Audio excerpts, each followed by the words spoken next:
अस्सलाम वालेकुम students, welcome to my channel. आज हम पार्ट 302 का लेक्चर नंबर 15 स्टार्ट करे लगे हैं, जिसमें हम बात करेंगे लाहौर रेजोल्यूशन और उसके बाद के वाकयात के बारे में। ये मिड टर्म प्रिपरेशन के हवाले से लास्ट लेक्चर है, तो लेक्चर कंप्लीट जरूर देखिएगा। मुझे उम्मीद है कि ये आपके लिए बहुत यूजफुल रहेगा। तो चलिए स्टार्ट करते हैं लाहौर रेजोल्यूशन के साथ। कि 24 मार्च 1940 को लाहौर के मिंटो पार्क में ऑल इंडिया मुस्लिम लीग का एनुअल सेशन हुआ, जो बाद में मीनार पाकिस्तान के नाम से मशहूर हुआ। इसी हिस्टोरिक सेशन में कायद आजम मोहम्मद अली जिन्ना की लीडरशिप में लाहौर रेजोल्यूशन पास की गई, जिसे बाद में पाकिस्तान रेजोल्यूशन भी कहा गया। इस रेजोल्यूशन का सबसे इम्पोर्टेंट पॉइंट ये था कि मुस्लिम मेजॉरिटी एरियाज को अलग करके उनके लिए एक इंडिपेंडेंट और सॉवरेन स्टेट बनाई जाए। इस रेजोल्यूशन ने पहली दफा ऑफिशियली मुस्लिम्स के लिए सेपरेट होमलैंड का डिमांड क्लियर पॉलिटिकल फॉर्म में पेश किया। ये वाकया पाकिस्तान की फाउंडेशन बन गया, क्योंकि इसी से पाकिस्तान की आइडियोलॉजी को प्रैक्टिकल शेप मिली। और रेजोल्यूशन पास होने का बैकग्राउंड थोड़ा सा समझते हैं। देखिए, लाहौर रेजोल्यूशन जो है ना, वो अचानक ही नहीं आई, बल्कि इसके पीछे 1935 से लेके 1939 तक का पॉलिटिकल बैकग्राउंड था। कायद आजम मोहम्मद अली जिन्ना ने कांग्रेस लीडरशिप को कई दफा ये समझाने की कोशिश की कि हिंदू और मुस्लिम दो अलग कौमें हैं और उनकी पॉलिटिकल राइट्स और रिप्रेजेंटेशन को इक्वल समझा जाए।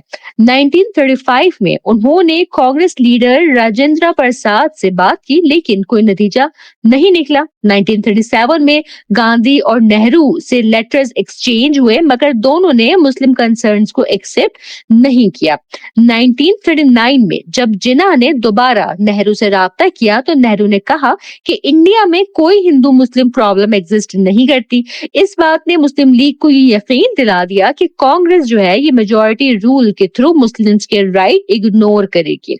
इसी दौरान 1938 में मुस्लिम लीग पटना सेशन हुआ, जहां एसएम शरीफ की लीडरशिप में एक कमेटी बनाई गई। 1939 की शरीफ रिपोर्ट ने ये एक्सपोज किया कि कांग्रेस रूल्ड प्रोविंसेस में मुस्लिम्स के साथ डिस्क्रिमिनेशन हो रही है, जैसे स्कूल्स में वंदे मातरम और सरस्वती पूजा इम्पोज की जा रही थी। इन तमाम वाकयात ने मुस्लिम्स को कन्विंस कर दिया कि अब जो है वो अलग स्टेट के अलावा कोई दूसरा सॉल्यूशन नहीं बचा। इसी थिंकिंग ने 1940 के लाहौर रेजोल्यूशन की बुनियाद रखी। गांधी का जो सत्याग्रह मूवमेंट है, जो अक्टूबर 1940 में हुआ था, इसको भी यहाँ देखते हैं कि अक्टूबर 1940 में गांधी ने इंडिविजुअल सत्याग्रह का ऐलान किया, जो ब्रिटिश रूल के खिलाफ एक रेजिस्टेंस मूवमेंट था। इस मूवमेंट के तहत 600 से ज्यादा लोगों को अरेस्ट किया गया, जिसमें कांग्रेस के सीनियर लीडर्स भी शामिल थे। गांधी का क्लेम था कि ये नॉन वायलेंट प्रोटेस्ट है, लेकिन इसका बेसिक एम ब्रिटिश गवर्नमेंट पर प्रेशर डालना था कि वो कांग्रेस को इंडिया का सोल रिप्रेजेंटेटिव एक्सेप्ट करें। ये मूवमेंट अपने ऑब्जेक्टिव्स में फेल हो गया, क्योंकि ये मास फ्रीडम मूवमेंट नहीं बन सका। इससे ये साबित हुआ कि गांधी का पॉलिटिकल प्रेशर टेक्निक इंडिया में कंप्लीट सक्सेस नहीं हासिल कर सकती। फिर आया क्रिप्स मिशन मार्च 1942 में। वर्ल्ड वॉर 2 के दौरान जब जापान बर्मा तक पहुंच गया, तो ब्रिटिश गवर्नमेंट को इंडिया की पॉलिटिकल सिचुएशन को कंट्रोल करना जरूरी लगा। इसलिए मार्च 1942 में सर स्टैफोर्ड क्रिप्स को इंडिया भेजा गया, जिसे क्रिप्स मिशन कहा जाता है। इस मिशन का पर्पस ये था कि जंग के बाद इंडिया को एक डोमिनियन स्टेटस दिया जाए और एक इलेक्टेड बॉडी बनाई जाए जो कॉन्स्टिट्यूशन प्रिपेयर करे। लेकिन ये मिशन फेल हो गया, क्योंकि कांग्रेस और मुस्लिम लीग दोनों ने इस प्रपोजल को एक्सेप्ट नहीं किया। इसी वक्त गांधी ने क्विट इंडिया मूवमेंट भी स्टार्ट की, जो इनिशियली नॉन कॉपरेशन था, लेकिन बाद में वायलेंट शेप ले गया। ब्रिटिश प्रॉपर्टीज को डैमेज किया गया और रेलवेज तक को डिस्टर्ब कर दिया गया। रिजल्ट ये निकला कि क्रिप्स मिशन भी फेल हो गया और इंडिया का कॉन्स्टिट्यूशनल इशू अनरिजॉल्व्ड रहा। फिर आया कैबिनेट मिशन 1946 में। 1946 में ब्रिटिश गवर्नमेंट ने एक और फाइनल अटेम्प्ट किया, जिसे कैबिनेट मिशन कहा गया।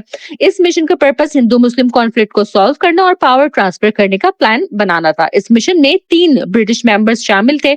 लॉर्ड पैथिक लॉरेंस जो के हेड थे, सर स्टैफोर्ड क्रिप्स एवी अलेक्जेंडर। ये 3 मेंबर जो है शामिल थे। 1946 में जनरल और प्रोविंशियल इलेक्शंस भी हुए, जिसमें क्लियर डिवाइड नजर आया। मुस्लिम्स ने मुस्लिम लीग को सपोर्ट किया और हिंदुओं ने कांग्रेस को सपोर्ट किया। कैबिनेट मिशन प्लान ने प्रपोज किया कि इंडिया को यूनाइटेड रखा जाए, लेकिन प्रोविंसेस को लिमिटेड ऑटोनॉमी दी जाए और डिफेंस, फॉरेन अफेयर्स और कम्युनिकेशन जो है ये सेंट्रल कंट्रोल में हो। लेकिन ये प्लान भी फेल हो गया, क्योंकि मुस्लिम लीग ने सेपरेट स्टेट की डिमांड जो है वापस नहीं ली और कांग्रेस भी फुली यूनिटी नहीं चाह रहे थे। इसी दौरान कम्युनल रियॉट्स स्टार्ट हो गए, जो बंगाल, बिहार और पंजाब तक फैल गए। कैबिनेट मिशन फेल होने के बाद सिचुएशन जो है वो और ज्यादा क्रिटिकल हो गई। 3 जून 1947 को लॉर्ड माउंटबेटन ने पार्टीशन प्लान जो है अनाउंस किया, जो 3 जून प्लान के नाम से मशहूर हुआ। इस प्लान के तहत इंडिया को 2 हिस्सों में डिवाइड करने का डिसीजन लिया गया, इंडिया और पाकिस्तान। इस प्लान की वजह से मुस्लिम लीग और कांग्रेस के दरमियान फाइनल सेपरेशन का प्रोसेस स्टार्ट हो गया। वायलेंस और रियॉट्स ने सिचुएशन को और बुरा किया, मजीद वर्स किया, जिससे ब्रिटिश गवर्नमेंट ने जल्दी से पावर ट्रांसफर का फैसला किया। ठीक है, ब्रिटिश प्राइम मिनिस्टर क्लेमेंट एटली ने 4 जुलाई 1947 को Indian independence bill house of Commons में इंट्रोड्यूस किया। ये बिल 15 जुलाई को हाउस ऑफ कॉमन्स और 16 जुलाई को हाउस ऑफ लॉर्ड्स से पास हुआ और 18 जुलाई 1947 को रॉयल एसेंट इस बिल को मिल गया। इस एक्ट के तहत इंडिया और पाकिस्तान को इंडिपेंडेंट डोमिनियंस बनाया गया, जो 14 से 15 अगस्त 1947 के मिडनाइट पर ऑफिशियली एग्जिस्ट में आए।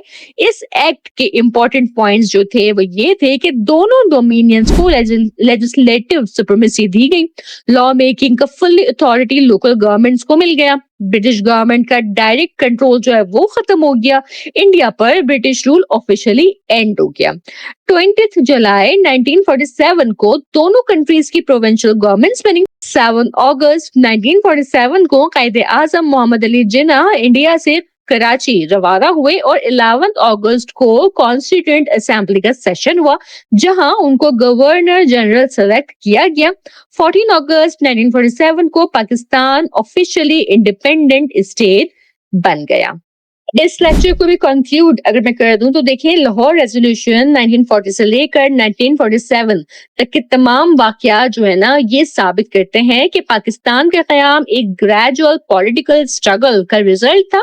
क्रिप्स मिशन, कैबिनेट मिशन और ब्रिटिश रिफॉर्म्स सब फेल हो गए, क्योंकि हिंदू मुस्लिम यूनिटी पॉसिबल नहीं रही। मुस्लिम्स ने अपने पॉलिटिकल, रिलीजियस और कल्चरल राइट्स के लिए सेपरेट स्टेट की डिमांड की, जो आखिरकार पाकिस्तान की फॉर्म में 14 अगस्त 1947 को पूरी दुनिया के सामने आया।